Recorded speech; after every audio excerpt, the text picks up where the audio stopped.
And as you've tried to tackle that multiple challenge, you spent a lot of time thinking about the role of the State Department, the role of diplomacy.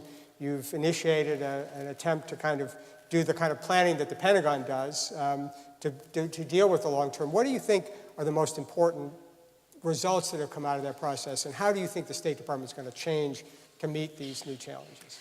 Well, what Jim is referring to is that historically, the Pentagon does a 4-year planning process called the Quadrennial Defense Review. And it's an excellent organizing tool, both for internal and external purposes.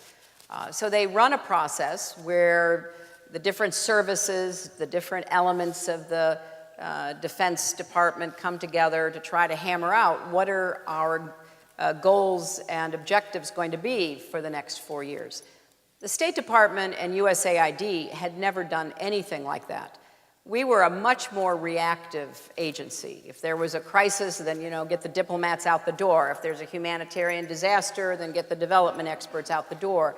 But in a time of constrained resources, which certainly this must be because of the budgetary pressures we face, I thought we were at a great disadvantage because we were not engaging in a planning process internally to set our own goals and objectives, and therefore we couldn't explain it to the Congress or the public. What is it we were trying to accomplish?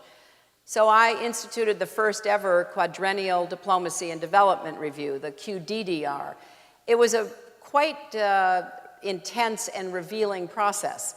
Why did we do things? Well, because we'd always done those things. But should we continue to do them, or should we be much tougher about how we define what we began calling smart power in this administration at the State Department? How do we take stock of where we are and what we're doing? Do we have the right skill sets for the diplomats and the development experts that we send into the field? How do we understand the role of diplomacy in a multilateral world? It's no longer just enough to tend to your own embassy. How do we have some interconnectivity in regions so that we had a better idea of what we were all working toward? How do we have development that furthers America's interests while also meeting the humanitarian needs of people? So we asked all the hard questions. We came up with some, I think, important conclusions. I'll give you just one example. Energy diplomacy is key to our national security.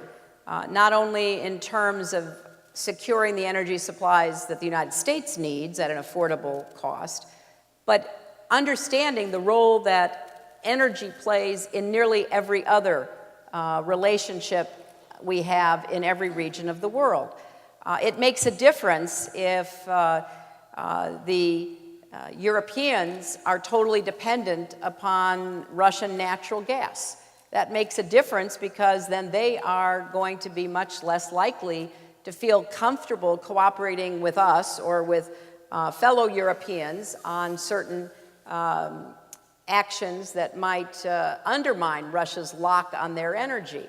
It makes a difference if you're trying to promote development in Afghanistan, whether there's a pipeline that could come from Turkmenistan through Afghanistan into Pakistan and into India, which we're currently trying to negotiate. So anyway, we looked and said one of our big gaps is we don't have enough energy diplomacy expertise. So we created a new focus for that and a new bureau in the State Department. We took people who already had some expertise but then recruited others. We just finished negotiating an agreement that had taken many years to negotiate with Mexico to determine the transboundary responsibilities when you drill for oil in the Gulf of Mexico. And we all remember the terrible disaster of BP. So they're just an enormous set of issues that are energy related that have to go to our national security. And then on the development side, if we can help countries that are discovering oil, and many African countries right now are, Ghana's going to start drilling offshore, Kenya's discovered oil and gas in the savannas, Uganda is drilling near Lake Victoria, you go down the list.